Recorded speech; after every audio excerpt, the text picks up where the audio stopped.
नमस्कार, मैं कविता उनियाल। आप देख रहे हैं मीडिया टुडे टीवी। इजराइल के पूर्व प्रधानमंत्री और प्रधानमंत्री नरेंद्र मोदी के जिगरी दोस्त बिन्यामिन नेतन्याहू को इजराइल की जनता ने इस बार बाहर का रास्ता दिखा दिया है।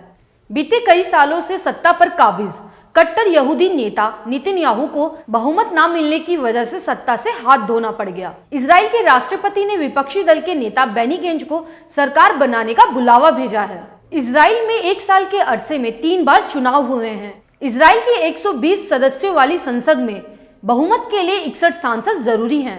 इजराइल के पूर्व प्रधानमंत्री नेतन्याहू और प्रधानमंत्री नरेंद्र मोदी करीबी दोस्त हैं।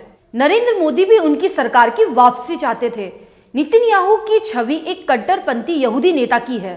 पिछले 2 बार के चुनाव में किसी भी पार्टी के गठबंधन को बहुमत न मिलने पर सरकार का गठन नहीं हो पाया था। इजराइल की नई सरकार अब फिलिस्तीनी अरबों के समर्थन से चलेगी। ऐसा इजराइल के 72 वर्षीय इतिहास में पहली बार हुआ है। इजराइल का हालिया चुनाव भारतीय मुसलमानों के लिए भी एक संदेश है। इजराइल में फलस्तीन मुसलमानों की कई छोटी छोटी पार्टियां थी जिनके अलग अलग चुनाव लड़ने से वोट बर्बाद हो जाते थे। 6 महीने पहले उन्होंने गठबंधन बनाकर अरब ज्वाइंट लिस्ट के झंडे तले चुनाव लड़ा और पहली बार 13 सीटें जीत ली, लेकिन उस समय सरकार का गठन नहीं हो पाया था। इस कारण से 2 मार्च 2020 को फिर चुनाव हुए। इस बार अरब ज्वाइंट लिस्ट 15 सीटें जीतकर और मजबूत बन गई और किंग मेकर बन गई।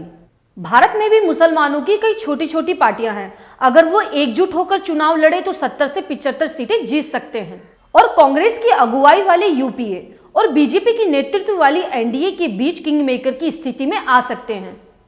करीब 6 महीने पहले हुए चुनाव में फिलिस्तीन अरबों की पार्टी अरब ज्वाइंट लिस्ट को 13 सीटें मिली थी, लेकिन उसने किसी भी पार्टी को समर्थन नहीं दिया था। इस बार हुए चुनाव में नेतन्याहू की लिकुड पार्टी को 36 सीटें मिली। उसके सहयोगी दक्षिणपंथी गठबंधन को 22 सीटें मिली, यानी कुल 58 सीटें। एक साल में लगातार तीसरी बार हुए चुनाव में नेतन्याहू बहुमत से चूक गए। इजराइल के पूर्व सेना प्रमुख बेनी गेंज की ब्लू एंड व्हाइट पार्टी को 33 सीटें मिली। उनकी पार्टी को वामपंथी लेबर गेशर मेरिटेस पार्टी के साथ व राष्ट्रवादी इजराइल बैतून पार्टी के साथ के कुल 14 में से 13 सांसदों का समर्थन प्राप्त है। इस प्रकार बेनी गेंज को 46 सीटें मिली। फिलिस्तीन अरबों की पार्टी ज्वाइंट लिस्ट 15 सांसदों के पास सत्ता की चाबी थी।